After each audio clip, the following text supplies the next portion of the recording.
I think most Americans are unhappy and sad, and they want something to make them feel better. So I'm gonna cheer. Yo, that's my team. Yo, let me get high. Let me drink. Let me get some sex. Let me do something with a thrill. That's because people aren't happy with themselves. She had sex with me 3, 4, 5 years old. I stopped it myself. And the reason why I stopped it was because I didn't want to tell anyone, because in my young, impressionable mind, I felt like if I had told my mom would have killed her. I was taking some money to DC on a quick run by myself to get something that probably could have landed me life in prison. What are some of the things that you learned about the system that is corrupt that you feel like we need to know?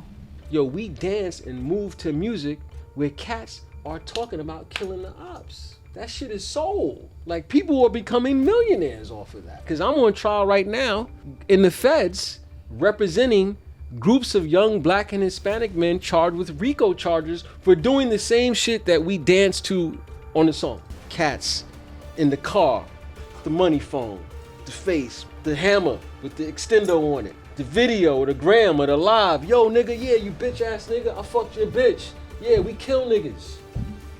I know what, you see all these dudes on the gram constantly talking about all the tough guys in their hood and this dude do this, whoop-de-whoop, whoop-de-that, whoop-de-that. But you don't see the results of what happened. You don't see the morgue pictures when they gotta peel your goddamn skull back and figure out what your cause of death was. What would you say is the worst case you worked on? What do you want to? What offends you? I rep cases where people dismembered, chopped up bodies and placed them all around the place. I represent cases where people have sex with little kids. I represent people who blew up stuff and killed people. How do you feel about the whole snitching thing in a community? Like, I think that shit I feel like we need. I think it's a cliche because all this. Listen, I know, and I know of killers who are rats, as they say, cooperators, and ain't nobody talking about them motherfuckers. Because at the end of the day, the only way the feds exist is if people are snitching on each other. There is no federal case that exists in this country, or very few, that's dealing with gangs, violence, and drugs, where you don't got at least 2 to 3 cooperators. And here's one, y'all telling on yourself.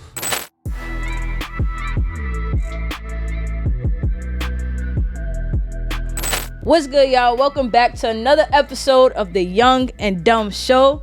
I'm telling y'all, I keep bringing y'all good guests. Y'all gonna have to start paying me for this. I'm telling y'all, I'm giving y'all game. But today, I am here with the brother himself, Mr. Kenneth Montgomery. Thank you for having me. Thank you for coming. How are you feeling today? I'm all right. That's good, that's good. Focus.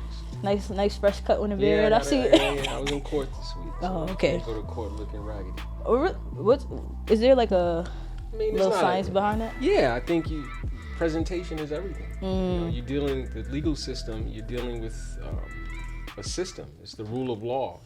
It's filled with stereotypes and all types of stuff, and people come into that. And you see someone's lawyer, and they don't look appropriate. That's gonna have a reflection on your client. Okay. So you giving us game. It's 10 seconds in.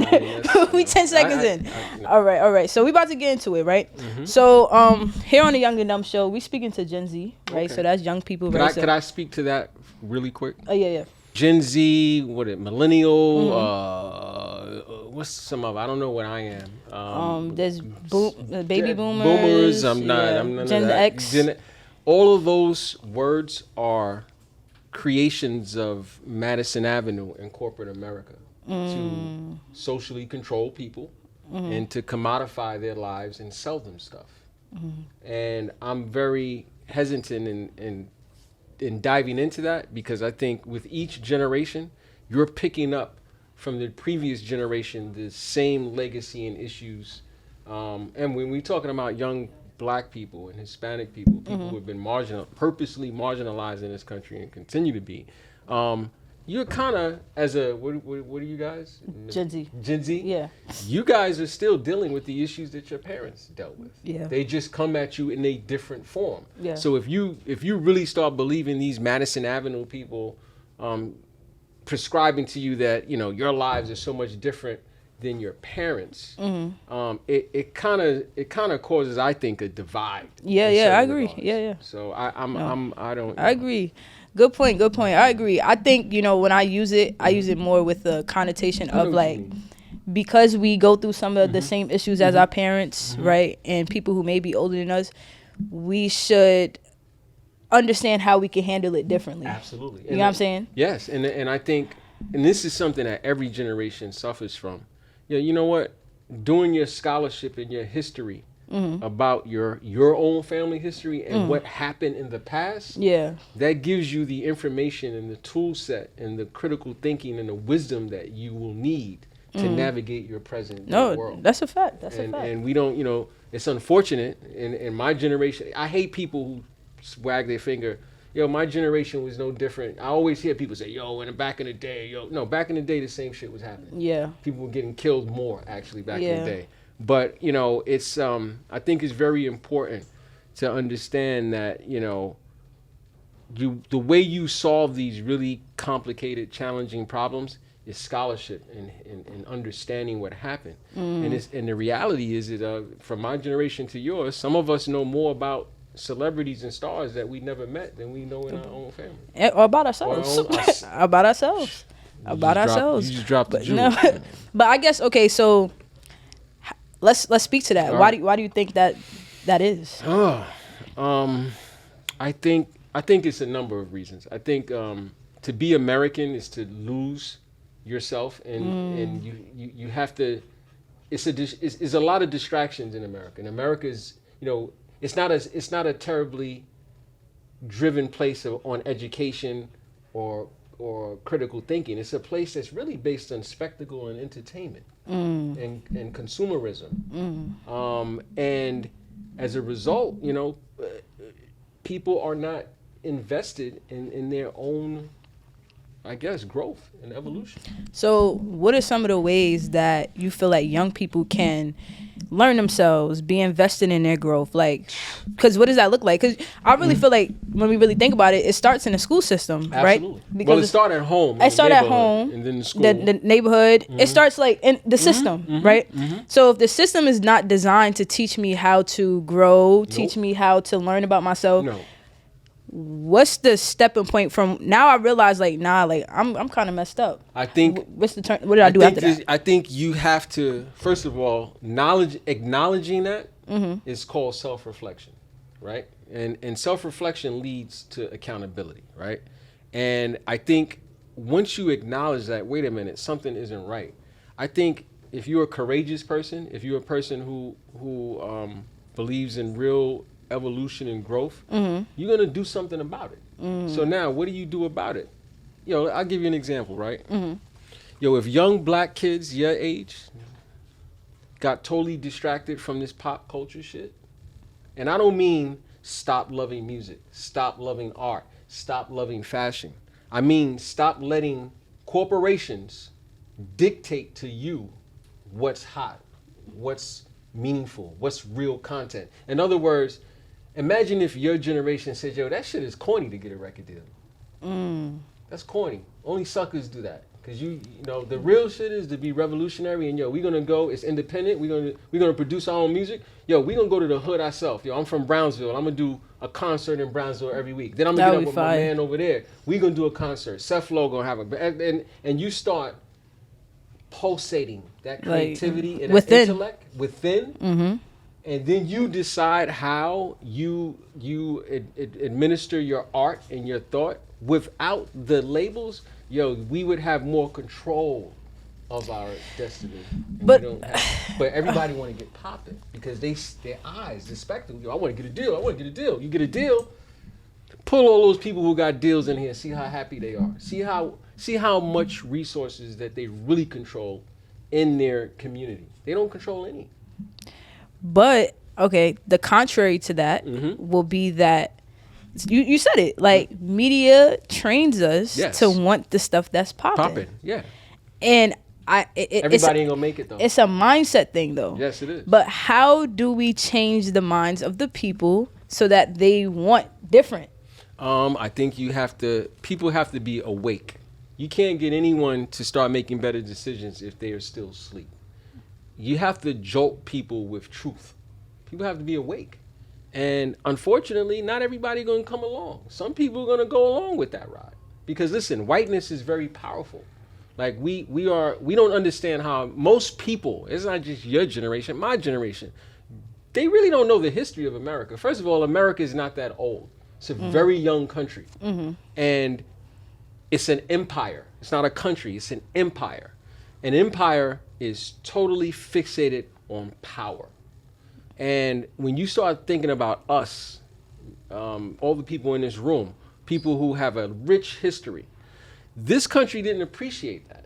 They excluded us socially, politically, economically, right? And as a result, we still figured it out in certain regards. But what we never did is we never had an opportunity to build within our own community without being interrupted. Because one thing that America and whiteness has, they're fixated on us. And when I say that, imagine taking your generation out of America, my generation out of America. When you take blackness out of America, what do you have left? So we don't appreciate that. We want to get in with people who don't want us. They only want us to entertain them or vanish. So we, I mean, it doesn't sound comfortable to a lot of people, because then when you say, hey, do your own thing, people are like, damn, but what does that look like? What does that feel like? But look, the shit you chasing don't feel too good either when you get it. And you don't control it. This is So, now this is a fact. It's definitely a fact. Did you watch They Clone Tyrone? the who? They Clone Tyrone? Oh, I love that movie. Yeah. That's a good movie. Yeah, and great I'm not movie. an entertainment guy at this point in my life. How did you feel about that movie? I thought it was very clever. I thought it was tapping on to some of the things that we're talking about, which is programming. We live in a programmatic world. Humans are programmed. Your journey in life is to deprogram yourself from all the negative shit that you know is not helpful, that was pitched to you as positive. And and that's self-reflection. And I think a lot of people are uncomfortable with self-reflection. And the other thing that you said, I think is very important. I was thinking about this week. I think most Americans are unhappy and sad, and they want something to make them feel better. So I'm gonna cheer. Yo, that's my team. Yo, let me get high. Let me drink. Let me get some sex. Let me do something with a thrill. That's because people aren't happy with themselves. They look at, in America, think of it. In America, you just want what other people. Oh shit, you know what he got? Yo, he got the 5. I want to, fuck that nigga. I'm gonna get the 750. Yo, they got a house, man. Fuck that. I'm gonna buy it. And that's the problem. Like, we're chasing commodities, but we're not chasing self-love. Self-love. But it goes back to the original question of the how. How?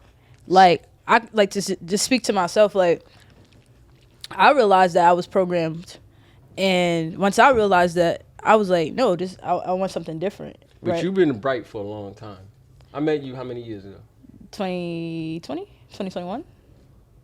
I thought it was before that, maybe. Yeah, that was Sty Talks. That was Yes, that was Sty during Talks. it was during the pandemic, so Yes. it was like 2021. Okay. But before that, it Sty Talks was like it was me developing. I'm still developing, of course, but it was like after I realized, hey, I'm doing some things wrong. Society is teaching me wrong. I want to do something different. You know what I'm saying? I'm okay being a different friend. You just hit it on the head, though. Most people aren't okay being different. And most people aren't okay being alone on their journey. The human desire is to find validation amongst community. And I think that is what twists everybody up. Because the problems that exist for your generation, they existed from my generation. They existed from my parents' generation. But the problems have to be fixed intergenerationally. It can't be just up to one group of a designation of people. Even thinking about education, who came up with the idea if you put all the people of the same age in the same class in that environment, that's the best learning environment? What if you have someone in that class who is not, maybe they're in a different direction? Like, how we obtain information and how we absorb it, I think it needs to be reassessed. So I wanna speak to your journey, right? Because I'm pretty sure you weren't always like this. No, I have a wild journey. Right? So before you were Kenneth Montgomery, today, who were you before that? I was a kid who I was an only child who grew up with two parents who were part of the Great Migration, meaning that they came from the South. So when people were talking all this stupid, the migrants, migration, how do you think this world was formed? This world was formed because Europeans said, you know what, we want to live privileged. So we're going to take those millions of groups of people and we're going to move them from this continent and put them there and put them there. And then we're going to form these demarcations and lines and voila, the world. My parents were a part of they were seeking a better life for themselves from the South. And they came to Brooklyn and they had a kid. And they thought they were seeking opportunity, and they had that kid in a town in northern America, the so-called liberal New York, where we were fighting bad police, bad schools, crack, violence, HIV, heroin, you name it. And they did their best to instill some values in me. Unfortunately, my dad was someone who this country beat him. He was beaten and broken about time I came along, in my opinion. We had a terrible relationship. I didn't hate my father like a lot of people do. I loved him. I didn't like him as a person because I was fortunate and lucky at an early age to understand that he was a shell of himself. My mother was strong, bright, and someone, if she had the opportunities that I had to go to college, I couldn't imagine what her life would have been like. But she made the most of what she had. But I was a kid growing up in Brownsville, Crown Heights, some parts of Bed-Stuy, even in Queens, navigating through a very dangerous New York City with parents who were fighting every day, with a father who was, trying to be abusive, but my mother wasn't a wallflower. My mother fought back and fought. I fought with her as a child, a little child. So I grew up with a lot of trauma. I had my godmother's little sister who was like an aunt. She was an alcoholic, and we were coming from poverty. Deprivation and poverty makes for really bad relationships sometimes. And sometimes a lot of trauma as well. She had sex with me as a child, 3, 4, 5 years old. I stopped it. What's good, y'all? Are y'all having a hard time starting conversations in large rooms? Do you need to find more effective ways to draw attention to yourself without wearing a fancy outfit? I figured out a hack. You need some Financial Revolution merch. Everything is a staple piece that represents Black wealth. You are what you wear, so make sure you join the rest of the billionaires and get some FR merch. We have hoodies, sweatsuits, t-shirts, and much more. Make sure you visit www.financialrevolution.com and use code podcast for a special 10% off. Again, go to www.financialrevolution.com and use code podcast for a special 10% off. Let's get it, y'all. Myself. And the reason why I stopped it was because I didn't want to tell anyone, because in my young, impressionable mind, I felt like if I had told my mom would have killed her. And then I would have been with my dad. And at that young age, I had already realized, my dad can't take care of me. And so I had to hold that in. And when I turned about 5, 6 years old, I punched her in the face, stopped. There's some other abusive stuff that she had done. So I think from that abuse with her, and abuse I was dealing with my dad, the environment that he had created in the home, and then growing up in, I grew up in a rough, you can't see it now, but I got sliced in the face fighting. Wow. Brooklyn, uptown fighting. I went to Martin Luther King High School. I had friends who died in high school and middle school. I had friends who killed people in high school and middle school, went to jail and other crimes. I had friends who started smoking drugs when we were in high school and burnt themselves out. Some of them got themselves together, some of them didn't. And I didn't have the resources of many of my peers who are lawyers now, who come from a different class background. But I had 2 hardworking parents who instilled, despite all that trauma that I was dealing with, I was fortunate enough to in my head dream what I wanted to be, what I wanted to do. And I got exposed to black nationalism at a very young age because of my beautiful aunt, my mother's baby sister, Aunt Edith Pittman. Actually, if you guys are into African art, there's an African art museum in Restoration Plaza that you must check out. Yes. That's their museum. But she exposed me to all these great people and great information, and that was my base. So even though I was doing all this nonsense, You still had exposure to that. I was schizophrenic. I was dreaming about being a lawyer because I read Malcolm X's autobiography at a very young age, and I was viscerally angry at the chapter where the teacher told him he shouldn't be a lawyer, he should be a carpenter. Yeah, so in my young mind, I was like, damn, what does this lawyer think about? And to me, that was it. And that was, so I had on this side that dream, and on the other side, I had an edge because I think the trauma and all the things I had gone through when I was younger. So look, my mother was like, yo, you got to get out of here, you know, because the doctors had told her if I would have moved back a little bit more, my throat would have got slit. So she was just a worried mom, like most black moms, with children in this world. And I got accepted. I only applied to 3 schools: Hampton, Hunter, and Howard. Hunter came, but my mother's like, you getting out of here. You ain't going there. You getting out of New York. I never forget, I was growing up, me and my boys, many of them that I'm tight with today, who are very proud of me, and we love each other deeply. I never forget, we was in a car driving across the bridge, and I was like, yo, I'm going to be a lawyer. I'm going to go to Harvard. Go to Harvard Law School. They was like, nigga, you ain't going to be no lawyer. You're going to jail. You're going to Rikers Island just like the rest of us. Everybody start laughing. And I'm going to tell young people, yo, any negative thing that happens in your life, yo, find a space and time to make that negativity inspiration. Like, everything negative in my life has been ultimately positive. It's inspired me. Motivation. Yeah. So, you know, I got out of my mother got me out of New York. Hampton's acceptance came first. It was an out-of-state school that came first.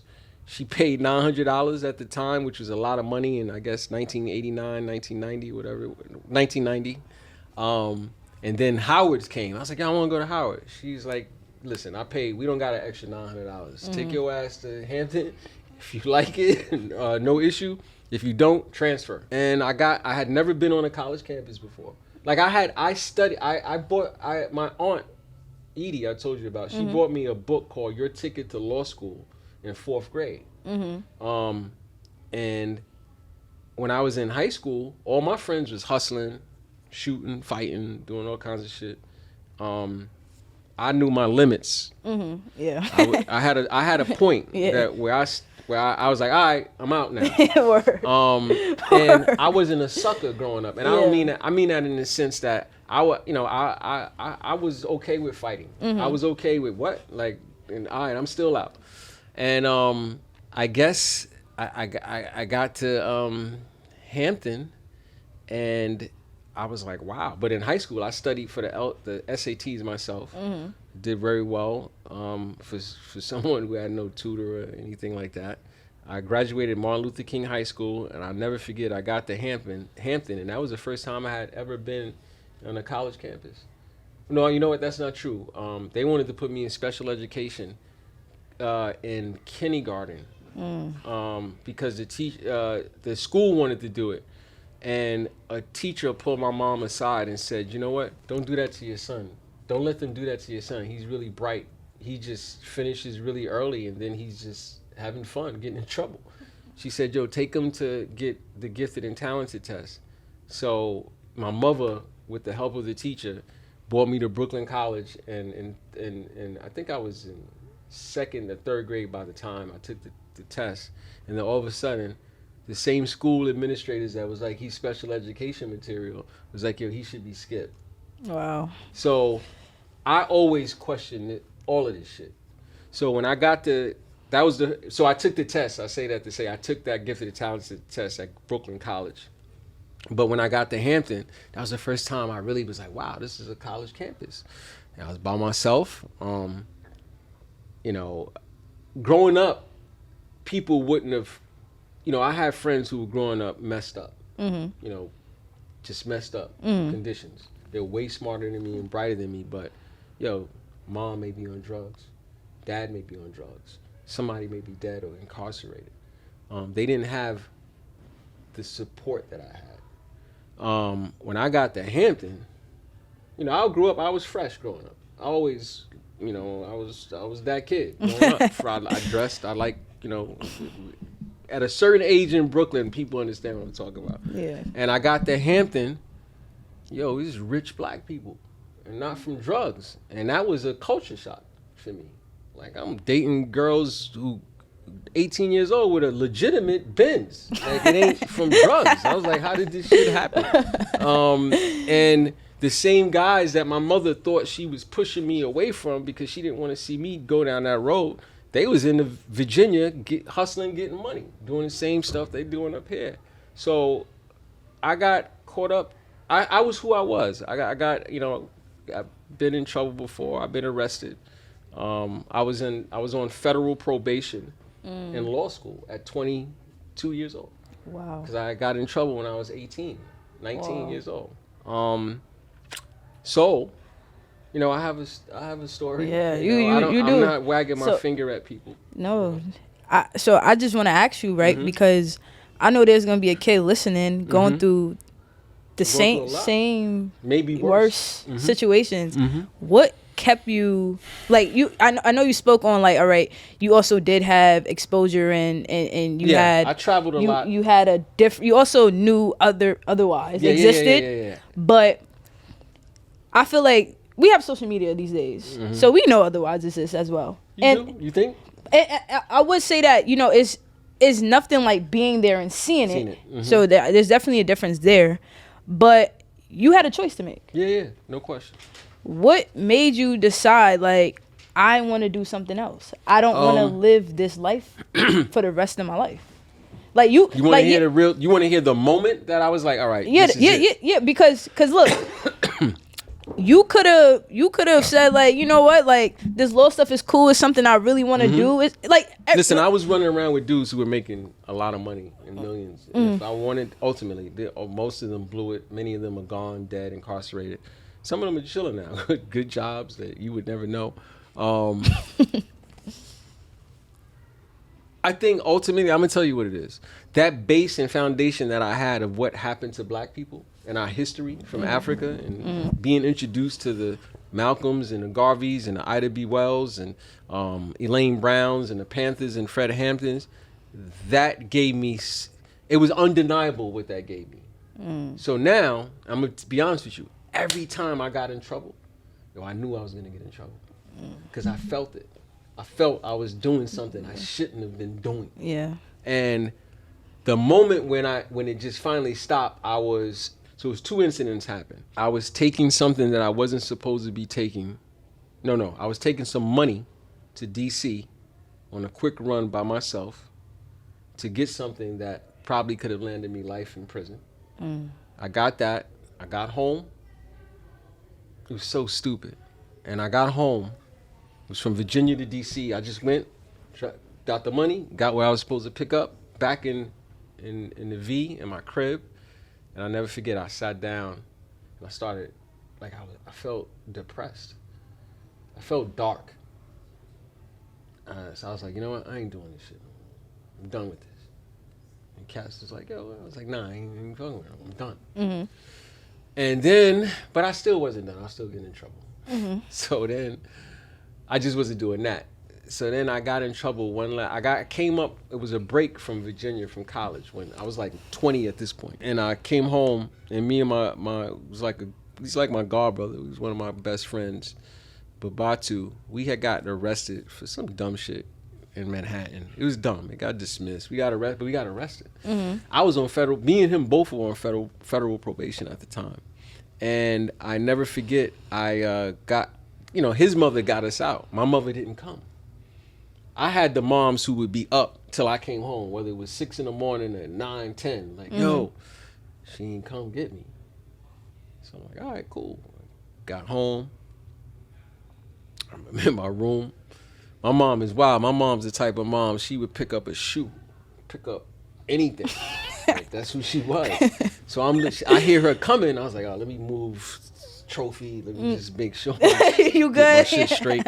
But I was, she couldn't really do nothing with me by then. I'm 20, but she would try. Yeah. And she said, yo, man, you know what? I can only do so much for you.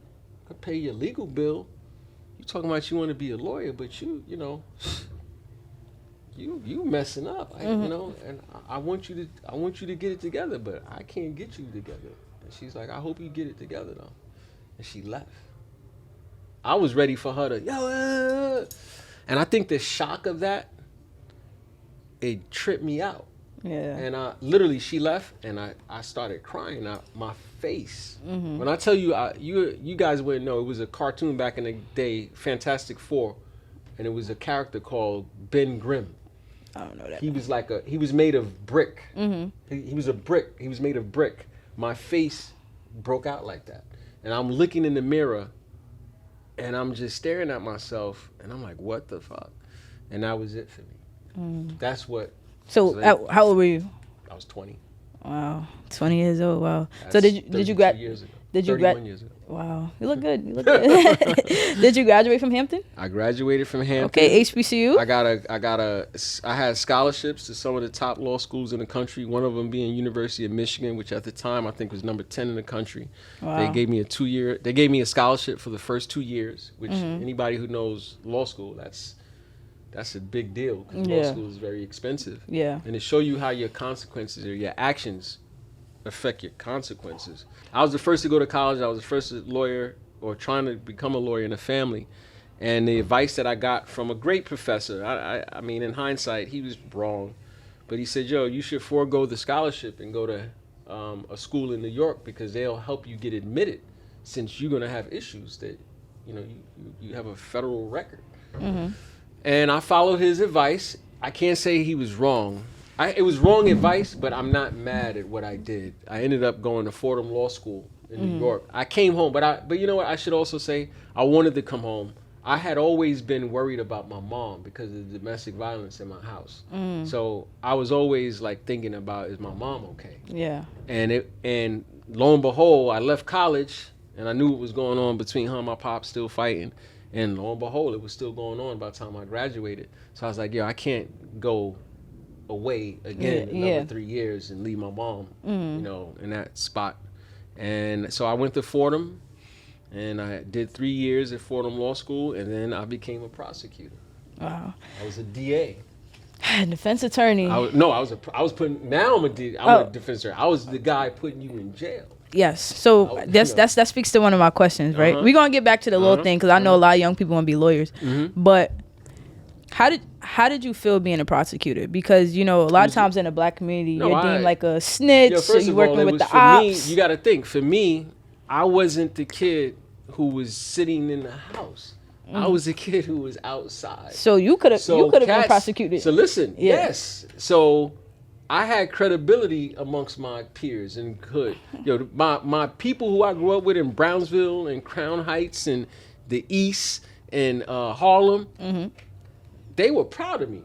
They was like, word. People who didn't know me, they didn't know who I was. You know what I'm saying? So, and I was an anomaly. Because, even there was no prosecutors, most of the prosecutors weren't like me. They didn't understand Brooklyn like I did. They didn't, listen, those white kids get in all types of trouble. Drugs, DWIs, sexual assaults, and all that stuff. But they're protected in their community. I was a kid who entered the DA's office with a federal misdemeanor. My trajectory was different. And I only did that because my mentor and great professor, James Cohen, said, yo, you're really intelligent and you have a skill, so you should go in an environment where you can develop your trial skills. Because the goal was always to do what I'm doing now. The goal was always to be a criminal defense attorney, a civil attorney, a person who runs his own practice, a law school professor. That was always the goal. But to sharpen my skills to get there, I had to sacrifice and go down that road. So you can see both sides. Yes. So what are some of the things you feel like you learned as a prosecutor that helps you be a good defense attorney? I learned how the system worked behind closed doors. We think, for instance, your viewers who watch this or listen to this, some of them may think you just come in here and turn this on and voila. They don't see, yo, is the camera working? Is the SIM card good? Yo, you got everything you need for editing? Yo, can you do this? They don't see that. Yeah. And I think being in the district attorney's office provided me insight behind the curtain of what really goes on, how decisions are being made, what motivates certain decisions, how police officers and district attorneys and judges, the judiciary, work in this symbiotic relationship, and how the positions that people in power take with people of different class and race, how these prosecutors who come in there very aggressive and some of them very nasty are just as flawed as everyone else. How police officers make mistakes and put people's lives in danger. Some of them lie. Some of them don't lie. Some of them are great at their job, but they protect the bad guys. So I got a full breath of all of that. And at the end of the day, I could try a case at a young age. I could try a case in a way that made my peers feel uncomfortable. Because when you see black intelligence, you wanna kind of rein it in. No one reins white intelligence in. Yeah, just Black take it for what it is. Slow down. They don't. And I think being from the street, I had an edge about me where it was like they just had to leave me alone. Yeah, because you wasn't having it. No, and they had to leave me alone. And they did what whiteness always does. They get a fishing rod and they put a carrot on it. So what was happening in the DA's office was I was getting a reputation as a young trial attorney who could try a case. So judges were hearing about me. I'm talking about I'm 24 to 29, 24, 25 to like 28, 29. Yeah. And I was like, all right, when I felt I got enough experience under my belt, all I wanted was trials. Once I got my trial experience, I gave them 2 months notice and I was gone. Wow. But to give you an insight on how I entered the job as a prosecutor, 2 weeks before I started, I got a call from David Fader, who was Charles Hines' head of human resources, and Dino Amoruso, who was his of counsel, and they fired me before I even started because they said, yo, if you may not get admitted from getting in trouble. So if you're fired, but if you ever get admitted, yeah, reapply. I was devastated. I was just sitting in my crib in Gates in Washington, just devastated. My past was affecting my future. And my law school professor, James Cohen, he called me because I had helped him write a brief to the Second Circuit. And he wanted to check some citations. And he was like, yo, what the hell are you at home? Why are you not at work? He's like this matter-of-fact Jewish dude who's just a sweetheart, brilliant person. And I had to tell him that, yo, they fired me. And I told him why. And he was so angry. He was like, what do you mean? He's like, yo, they knew that you put that on the application.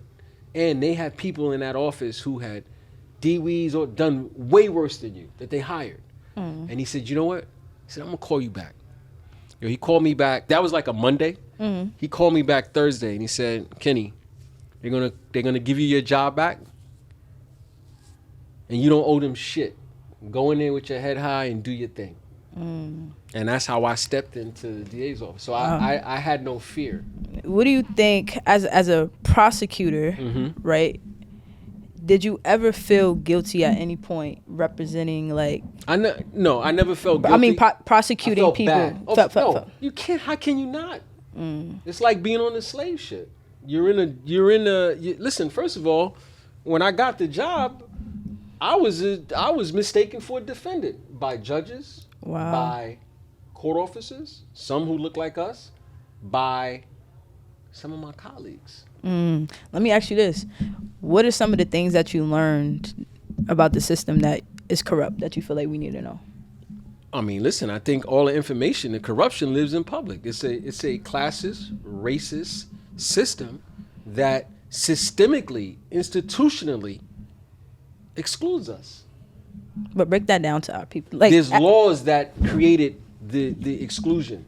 There's federal, state, and local laws that were implemented that affected how your parents and your ancestors were able to get housing, how they were able to get jobs, how they were able to get loans to buy houses, how they were redlined, how they were block busting neighborhoods, how they were racial codes, how, like, everything you can think of to beat the spirit out of someone.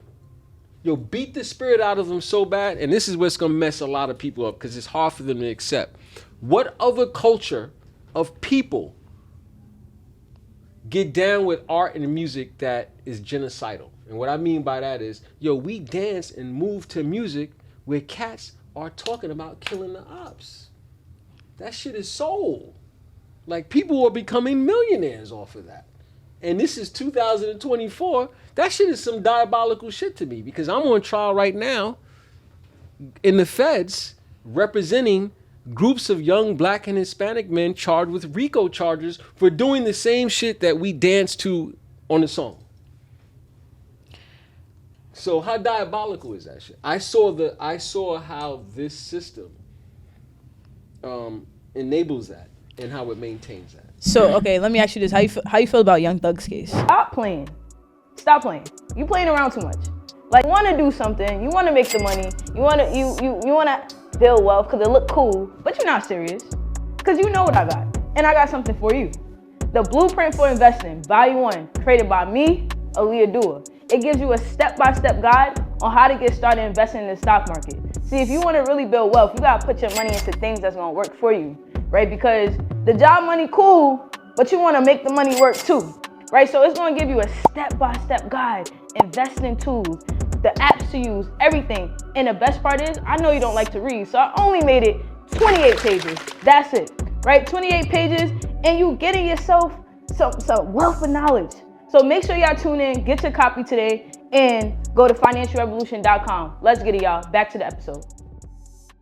Right. I think and I got a lot of thoughts about that. How do you feel about Young Thug's case? And do you generally feel like we can get on these beats and rap and say what we want and it has no impact to us? No.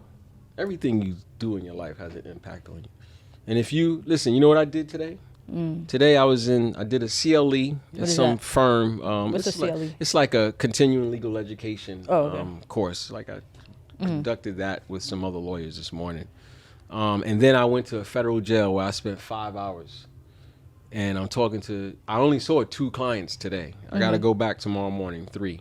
3 a.m.? No, 3. I got 3 people to see. I got to go at 7. I'm going at 7 in the morning. And then after I do that, I'm going to the Combine office where we have our Saturday program. And then I'm going to Crossroads. And we got a program with the young kids who are charged with murder and all types of serious crimes who are being charged with adults. And I'm looking at evidence and discovery of cats in the car, the money phone, the face, the hammer with the extender on it, the video, the gram, or the live. Yo, nigga, yeah, you bitch ass nigga, I fucked your bitch. Yeah, we kill niggas. Like, what are we doing? No, but that's art. Nah, that shit ain't art. All art ain't good. All art is not useful or have a utilitarian value. Some shit is just bad for you. And we've lost our ability to discern danger. So I think, well, you can tell me if I'm wrong, but I also feel like part of representing your clients, you also probably become like a father to them. Some of them. Or like just a figure that they look up to, or you're preaching to them. Some of them. Right? I ain't preaching to nobody. I tell these motherfuckers like it is. If they don't like it, then we could discuss it. But I don't baby feed people because when you baby feed people, that's not educating them. And when I represent people who the government want to execute. I represent people in the death penalty world. People don't realize in this country that they execute people. They just executed someone last night in Alabama with nitrogen. He didn't even die right away. They gave it to him, and he still lived. And he basically choked on his own vomit for like 15 minutes after that. But I represent people in the federal world who are charged with the government want to kill them. I represent people in federal cases, from terrorism to drug conspiracies to narco-terrorism to racketeering, RICO. Some of these rappers, y'all know, I represented some of them. Some of the guys who they're rapping about, I'm representing them. And I know the story behind the story. I know y'all telling on each other. I know that y'all do all that money phone stuff, but your mom's is messed up. Your mom's messed up.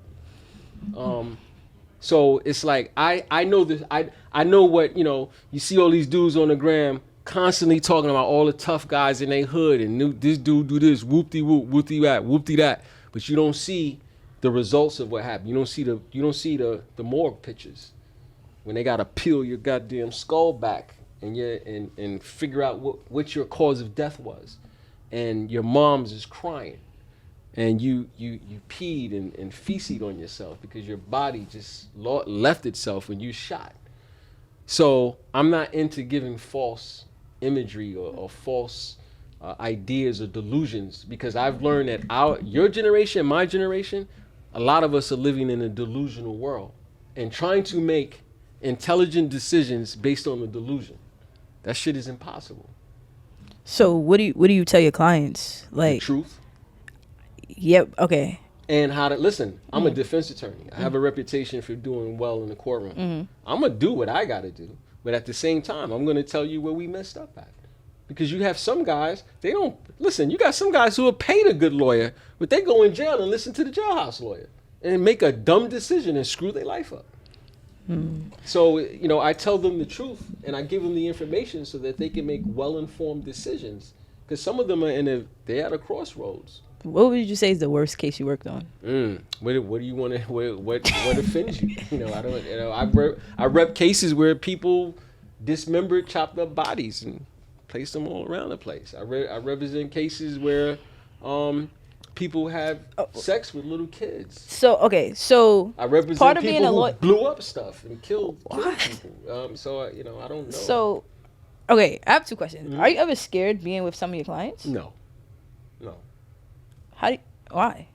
You're never scared at the work that you do? I'm not scared of the work that I do because I don't hang out with these people. Okay.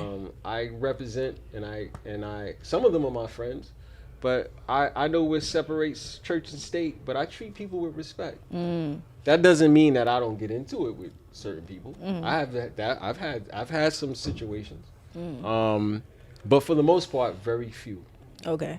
So my next question would be, being though that you're a lawyer, does the client you're representing, you have to know for sure if they committed the crime? No, I don't. You don't have to know for sure nothing. I wasn't there. What if you represent someone and your client says because of how he was raised, he doesn't see the value of having a good attorney and letting that, he doesn't know. Listen, your attorney is only as good as the information that you provide them. And what most people understand, you get all these cliches and ignorant hood stuff. Yo, man, you ain't fight for me. You working with the TA. Nah, shut up, man. Nah, that's not what's happening. Like, you don't know. And because you don't know, you're listening. And you're impressionable. But, like, I tell them the information so they can make good choices. Because what happens is, if you don't tell your lawyer the everything, that means that your adversary has the narrative, because they have a cooperator and several. They have the video camera. You told everything on your phone. They extracted your phone. They got the whole shebang, and they have the resources in the team to get to it. If you don't tell your attorney and you guys are at trial and the prosecution starts doing something, and you're like, wow, that's not helping you. Yeah. But believe it or not, I had a trial 2 years ago. I tried a drug conspiracy case, cocaine conspiracy from Peru to New York, Newark, Patterson area. Had a female client. I know she was more involved than what she told me. It was clear. The facts show, the evidence shows. Yeah. I'm not, a bobblehead. And she wouldn't give it up. She went to trial. I won anyway. How though? Because I had to come up with the legal theory and the narrative on my own. How do you come up with these? So, okay, my question is, not most of the time if they committed the crime, they're going to jail, but now it's like... Not necessarily. It depends. If you listen, here's the thing, right? The technology that exists today, everything is on a grid. You have to, in a lot of respects, you have to have a skill set to analyze large volumes of information in a short period of time and compartmentalize that. And while you're doing that, develop a theory and a narrative and create symmetry through the trial to tie that together. Now, look, everyone knows federal cases are different than state. In my career as a defense attorney, which I've been doing now since September of 2001, so what is that, 23 years almost? Yeah. On state cases, let's say I'm almost certain I probably tried about 70 to 75 state trials, felony trials. I probably won about 60 of them. Wow. That's changing now, though, But because of the technology. so, okay, how Federal, it's How a do you different practice. how do you win cases? Is winning the cases meaning that like you're I'm talking about straight full acquittals, meaning you charged with murder, you charged with robbery, you charged with assault. Jury, not guilty. Come on, let's go home. That's what I mean. In the federal level side, my win is, they was trying to give you life. I got you 15. wow. You get an acquittal here and there, but the difference from the state and the feds is that the feds are proactive. They build and they investigate. They build cases. So when they arrest you, they have it all together. Yeah, they come have after resources. seven. Listen, 10 they years. print money. It's the federal government. Yeah. Local prosecutors, they're dealing with crimes after the fact, and the rules of evidence is different. So it changes the trajectory of the results for the defendant. So what was you say your most stressful case? The case that you was like, I don't know how we gonna win this, but you won. I got a bunch of them. There was a shooting of a great kid accused of shooting my client. He was a great football player in this New York City. There was a shooting, and some of it was captured on video, and we got an acquittal in that case. I just got an acquittal last year. Great What's case. the acquittal? Not guilty. Oh, okay. High school basketball coach here in Brooklyn, Paul Robeson, was accused of shooting a parent. Oh, I know him. I got that. That was an acquittal. Wow. Yeah. Wow. I know him because I was supposed to go to Paul Robe. Wow. I always wondered. I work at P-Tech right now, and I was like, what happened to him? Yeah, he's around. Yeah, I got him acquitted. He's still on staff. They're paying him. So, but I saw him, and I was so confused because I'm like, is that it was him? in the papers or the case? No, but I was so confused. I'm like, that happened in what? That was what? That was like 4 years ago, 3 years ago. Wow, I I remember that. Yeah. I remember that. But I don't. You know what it is? I'm very self-conscious about focusing on the wins. I tend to focus on the losses more than the wins. Like you get most lawyers, they go on social media, the little case they win, they want to take a picture with their client talking about not guilty, blah blah blah blah. I'm not self-promoting in that way. I think there's much to teach and much to learn out of the losses. So what's a case that you lost and you was like... Vitaly Ivanitsky, to this day, bothers me. What happened with that? Young, right? Well, we were young at the time. We and Vitaly were the same age. But it was a Russian mob trial that me and David Breitbart, a great famous attorney, he was co-counsel. He represented Marat Kravoy. They basically were Russian kids who were hired by the Gambinos as hitmen, and they had 2 bodies. But Vitaly, he didn't do this shit, and they were accused of doing it. He wasn't a shooter on either of them, and they were accused of doing it from when they were teenagers, but they weren't arrested until like 20 years later. So it was what we call a cold case. And I tore that case up, man, and the jury still convicted him. And I never forget the court officers. I never forget one of the jurors, this old white lady. She called a court and she was upset that they had convicted him. And I remember 2 jurors showed up at my office in Dumbo. Well, one of them did, because she was the relative of another client I had who I had gotten acquitted off of a murder case, Green from Brookline, and she apologized, and I always felt bad. Like, I did my best. I didn't feel bad because I felt like I didn't do something. I just know that's not fair. Yeah. So he's in jail right now. Yeah. And recently, not recent, but within the last 4 years, Anthony Robinson, I tore that case up, and the jury, they just went the other way. The judge is even like, what? And the judge gave him a minimum on a homicide. So I think those are the 2 cases of recent. So you have jurors. That's like people who do jury duty. Well, yes. Yeah. So you have jurors, and they vote on which way the case goes. Yes. So what is the judge just? The judge is a ruler of the law and sentencing in that environment. The jurors are the triers of fact. They determine what happened. So there who are get some picked? searches, a bench trial, the judge is the jury. So 2 types of trials. Who picks the jurors? The lawyers. The clerk of the county sends out summons for jury duty. Those people respond. Whatever courtroom needs a panel, and this is talking about state, whatever judge needs a panel of jurors so they can start a trial, that panel gets brought up, and then the lawyers conduct voir dire, jury selection, where they ask these jurors questions to determine who can be fair and impartial. So that's how you pick a state court jury. How you pick a federal jury is you submit questions to the judge, and then the judge asks questions to the jurors, and then you and your client or your co-counsels or whoever decide which judges. You exercise your strikes for preemptory strikes, meaning you can strike people without giving a reason, or strikes for cause.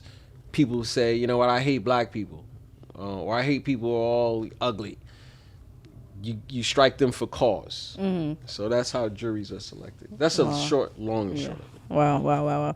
Okay, we got a couple of minutes, All right? A couple of minutes, but This I has want to. been great, by Yes, the way. a couple of minutes, and I want to get to the stuff, right? Okay. So, I want to speak to the emotional part of it, right? So, being a lawyer, and also the type of law that you do, I'm pretty sure is very stressful, right? I'm not a stressed out type person, so I wouldn't stress it. It's not defined as stress for me, but it is very taxing on the human spirit. So what are some of the ways that you still pour into your spirit to make sure that you're not carrying all of these feelings and emotions? Talk to young people like yourselves. Listen to young people like yourselves. Spend time by myself. Read. Play golf.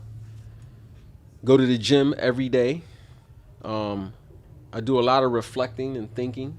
I stay away from stupid shit. Away from bullshit. I don't take any nonsense from anyone, and I stay away from it as much as possible. I try to love as much as I can and be fair as much as I can. Try to tap into my creativity. A bunch of different ways, but it's challenging though, because you're basically, it's almost like I'm in a war and I got a gun and I'm shooting, I'm doing my thing, and I turn around and the people I care most about, they don't really care. Or they don't have the tool set to care. Yes. So I just want to also speak to, like, what do you tell these young kids who may be going through situations, maybe in the streets, right? You being on the side, because these might be the future people you represent. Yeah. What do you tell them? I tell them the truth about, so what I just told you, we have besides being an attorney and a law professor, I have a nonprofit that we run our own programming out of our office, our design company in our law office, with kids in high school, kids in middle school, kids 5 years old to 20. No, you're good. But now we're in crossroads.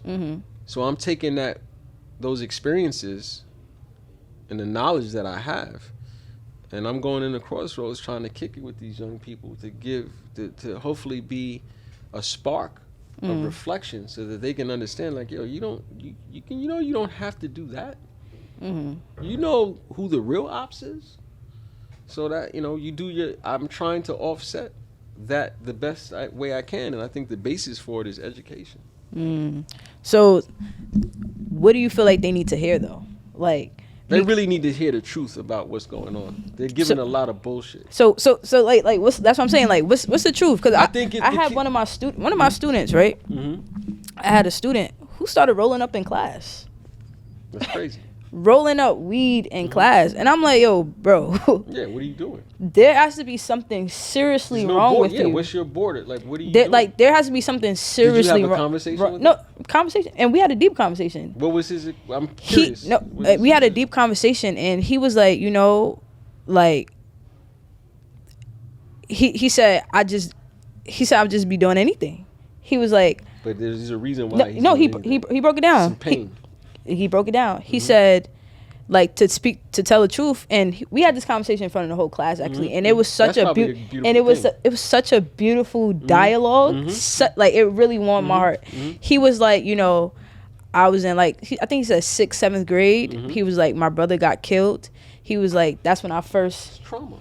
He was like, that's when I first started smoking. He was like, you know, everybody around me was smoking. That was just the thing we did to cope. And he was like, at first it started here and there, and then eventually it's just like, it's my routine. That's it's like it's what I do. Humans are programmatic. And then he goes, I asked him what was the highlight of the break. He said my highlight was my other brother came home from jail, and he was like, you know I'm not supposed to be doing what my brothers aren't doing, but he said I don't know what else to do. He said I wish I had, at the time when I was younger, I knew there were other things. I wish I knew there was therapy. He was like, now it's like I have to train myself to not smoke. I have to, and he was like, it's hard. He was like, it's hard, especially when that's what everybody else around you is doing. Yeah. And it was such a beautiful conversation because I feel like he had some type of like. So when you ask me about what do, you don't run away and close your eyes and talk shit. You engage. And you engage not for the purpose, that kid, he may not automatically the next day get it. Like, he not gonna get it. Yeah. However, the spark happened. In that instance. In that instance, and we have to be innovative and creative of how we spark and how we hold each other accountable. Yeah. Because listen, if you can't hold self accountable, you can't hold anyone around you accountable. Yeah. And you can't, when somebody's on your back, unless you stand up, they gonna be on your back and you're gonna be hunched over. Yeah. And we gotta teach each other how to fight.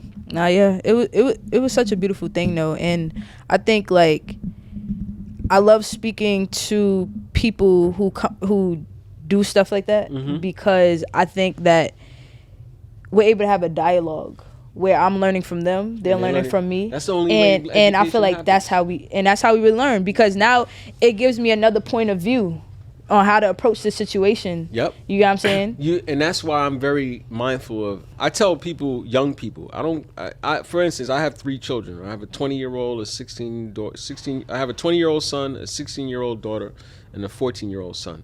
I never treated my kids like babies or children because the world isn't going to treat them like that. Now, that doesn't mean I didn't want them to have a childhood or anything like that, but I've always talked critically with love and everything, but I've always given them the truth. And I think young people deserve that. No, yeah. I think that's why I'm the way I am. I always accredit that to like my mom and my dad as well. Like, she always showed me the truth. Yeah. Like, she always showed me like what's really out there. What I mean by this is, like, think about it. If all the kids in Brownsville or all the kids in Vanderbilt or all the kids in the East, they really know the history of East New York and how it was formed and how their neighborhoods became messed up, or what was the social triggers of why their brother got killed, or their brother went to jail, or their mom got messed up. They would understand that it's a trap. Yes, and they're not each other's ops. Yes, it's a trap. The system. It's a trap. And then they would look at their community not in some place where they go make money and become famous rappers and you poor niggas this that nah, look what I got nah. And leave. I live around white people. I live in the hills with white people. They would go back into their community and fix that shit and put a guard around that so that corporations and whiteness won't be in there plucking each other out and plucking these people and these kids and these families out. No, that's literally my curriculum. Yeah, that's what I mean by telling the truth, because I think because any human, when you realize the truth, you want to do something with it. No, seriously. I feel like my experience in life when I really like changed and I grew was when I went to Ghana. I was a freshman in college. I had to be 17 years old. and seeing those slave dungeons and seeing the history. Like, I'm not even gonna lie. Like, when I first got to Ghana, and I saw the land, like the way they treated everyone, like the ads, everybody's black. Like, I forgot white people existed. Yeah. That was the experience I had in Africa. Like, I just felt so. You felt at home.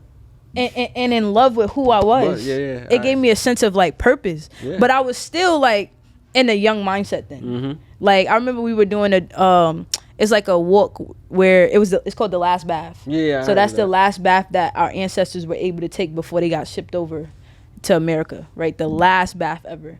And it's like a ritual where you go and you take the water and you just wash your face with it and stuff like that, but you have to take your shoes off. I'm like, I'm not taking my shoes off. Like, type of corny stuff they doing. Like, but I went again 2 years later, and I saw the maturity level of where I was, and I saw how deeper it was to me. And it was so deep, and it was so touching to the point where I went to, my friend and I went back to the president at my school and said, we believe that VSU should start a program taking VSU. Okay. Virginia State. We said VSU should start a program taking students to Africa every year. They should. Because and they started it. And that I actually think that we should, those who have the resources, because everybody can't do everything. That's one of my things. Those who have the things. resources should have an exchange program Yes. with kids from America to Africa. And vice versa.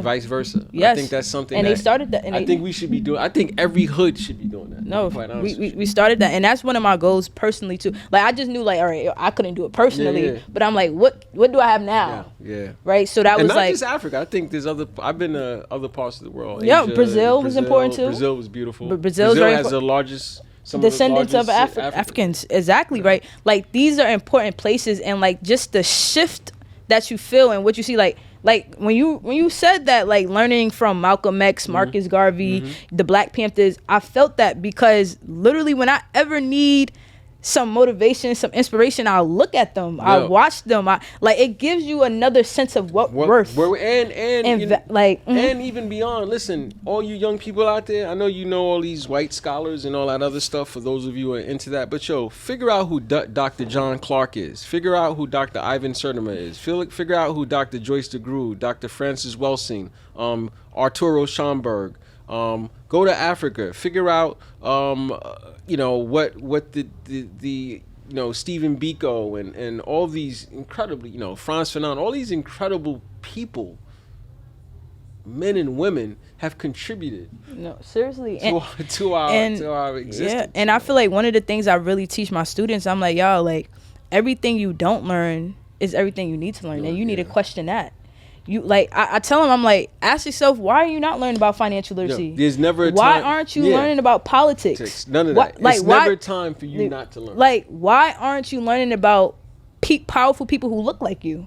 That's done by design. Yep. And once you guys see that, now y'all want to fight somebody else. No, y'all want to attack somebody else, because now you're like, wow, this is a system. Yeah, listen, our knowledge and wisdom has always been the doorway to our freedom.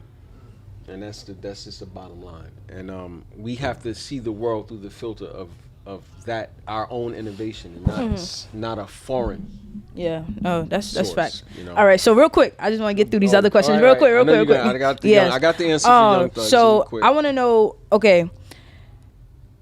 How can young people get on a law track? Right. What's the I think one, you have to have an inquisitiveness about information, and pay attention to detail in general. I think if become an avid reader, I think is something that's very important. This is all before. Yeah. And then you gotta get to college. You gotta graduate college. You don't have to major in a pre-law program. You can major as gym English, or whatever.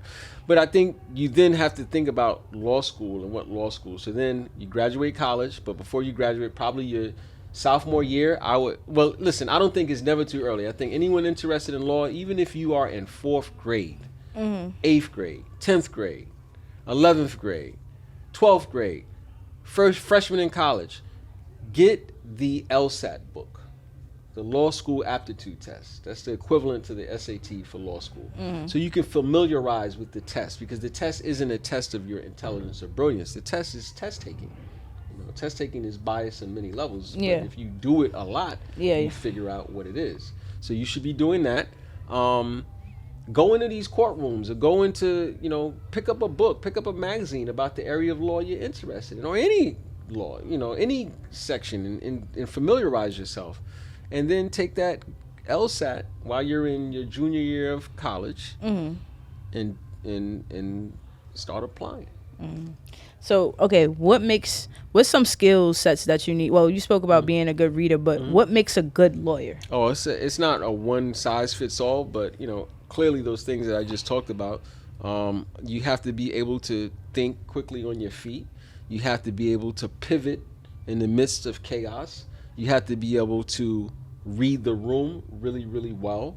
You have to be able to absorb information and have arguments that make sense socially and logically. And you have to be a student of history, in my opinion. You gotta be yourself. Bring your personality to it.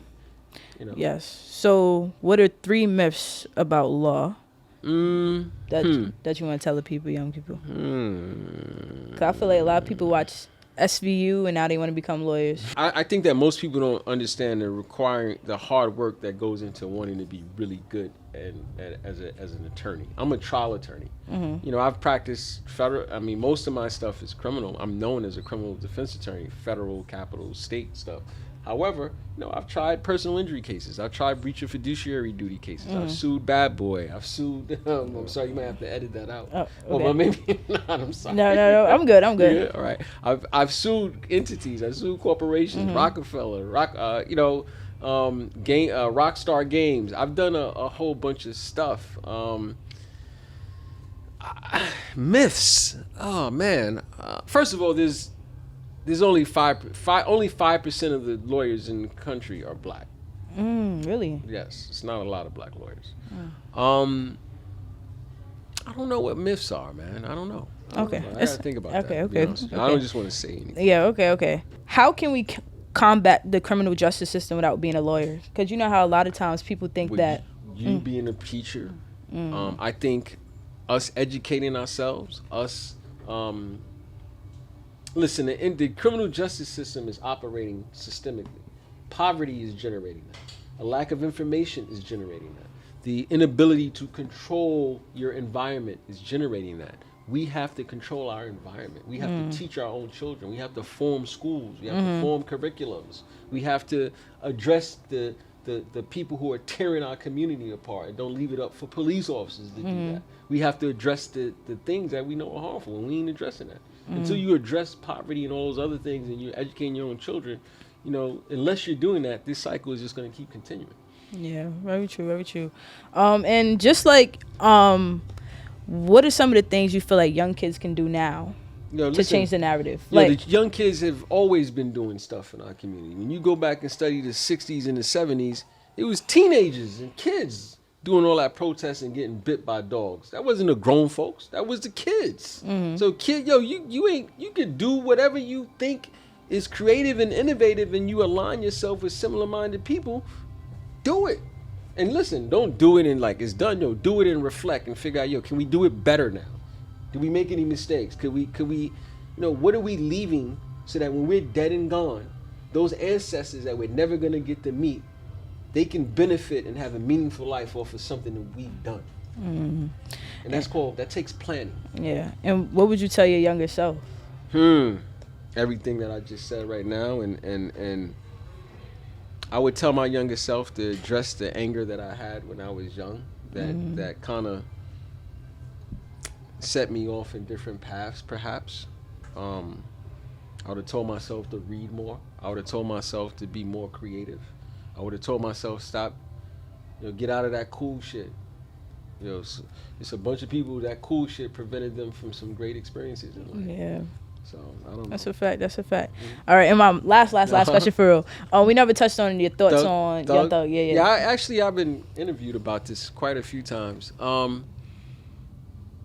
I think the Young Thug case is a distraction in many regards. I have a problem with us making these celebrities superheroes.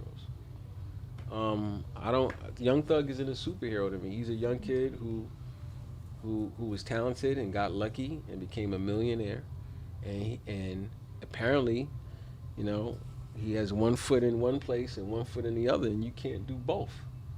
And if you're going to do certain things, they have consequences. And I'm a defense attorney. I'm gonna defend you, but listen, brother, young brother, you know, if you're gonna get on a record and talk about the crimes that a government can prove, and that a cooperator, your people's gonna come in and corroborate.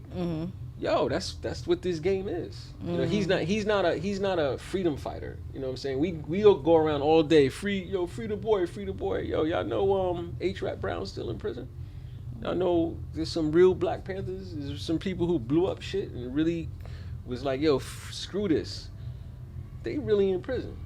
But you want me to free the dude who's advocating, fucking all the bitches, getting all the drugs, selling all the drugs, killing niggas. I ain't interested in that shit. I ain't saying that guy should be out. He shouldn't be out, but I'm just saying that ain't my fight. But as a defense attorney, I'm gonna do everything I can to get his ass out of there. So. Okay. Yo, there's gonna be another young. There's little.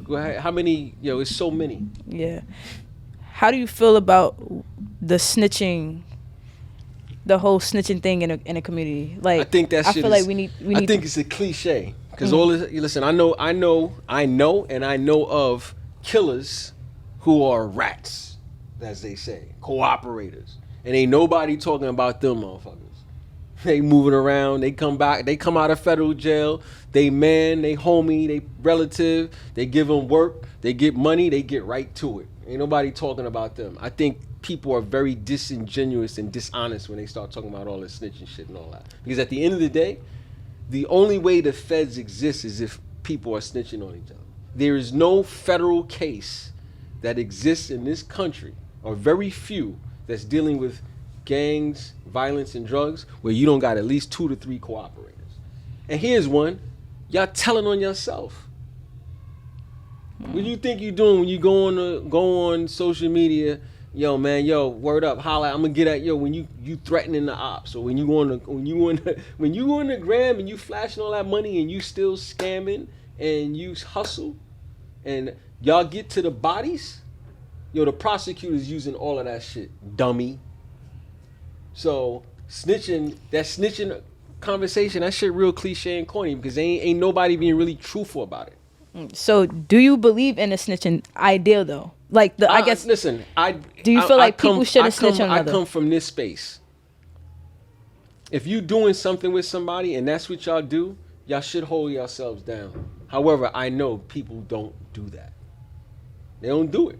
Like I said, I know real killers who cooperate. And nobody talk about them. You know why? Because they still kill and they got money. So I think it's all fake. It ain't no real, like, there's very few stand-up people in this world. And from the criminal world.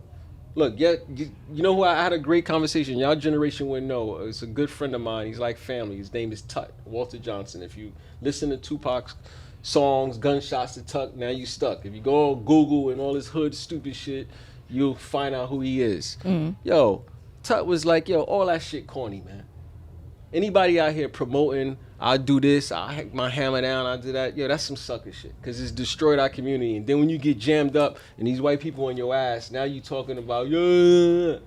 So I don't aspire to none of that shit. I think we playing ourselves. That's a fact. Well, we in our last segment, right? So this segment is called your Talk-Ish segment. I appreciate it. Right, so this is the last segment. Yeah, I've been talking shit for a couple of hours. It's called a Talk-Ish segment. So what I want to ask you, what's something that you're really, really passionate about? I'm passionate about fighting in the right way. I'm never gonna be happy in this world. I have too many of my elders who their lives was destroyed. I'm passionate about. I'm gonna die with my fist balled up. That's what I'm passionate about. Okay. And now it's your talk your ish moment. So you can talk your ish to anyone who ever doubted you. Oh, I don't care about that shit. I mean, anybody who ever doubted me, you supposed to doubt me because that shit was inspirational. I don't even think about that shit. I don't have no problems with nobody, but I'm not running from no problems. Stand on it. You sound like a real pro-black man. Listen, we man. need you on every hood. Every hood. I'm doing my best. Every I really hood. appreciate you. Every hood. And what's your favorite rap lyric that talks about money, business, or just gets you in your mode? I listen to everything, but I listen. Who's my favorite? I'm a Ghostface Killer fan. I'm a Nas fan. I'm a Lupe Fiasco fan. Andre 3000 is my favorite MC. I'm a Kendrick fan. I'm an Ab-Soul, Schoolboy.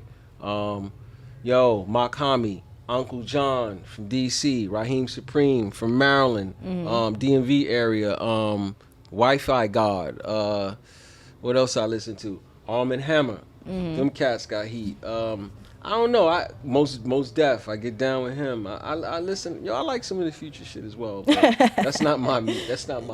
Your vibe. I know it is my vibe. Oh. Depends on where I'm at, but that's not my go-to. But I listen to I listen to PE. It's Cube before he was in a cornball, sitting down with Tucker Carlson in early Cube. Smith and Wesson, my family. Damn. But yeah, that's about it. Okay. So do you have a favorite lyric? Lyric? No, I don't got a favorite. Okay. Too many of them. Yeah, understood. It's too many of them. All right. Well, I appreciate you for coming on the show. having This definitely has been great. This is gonna be a good episode. I don't know if the snitches are gonna appreciate this. Listen. Well, look. Listen. If the real snitches and all the snitches reveal themselves, and the people looked in the mirror and realized they were snitching on themselves too, then we'll have a different conversation about this. That's a fact. That's a fact. Well, thank you for coming. It's been great.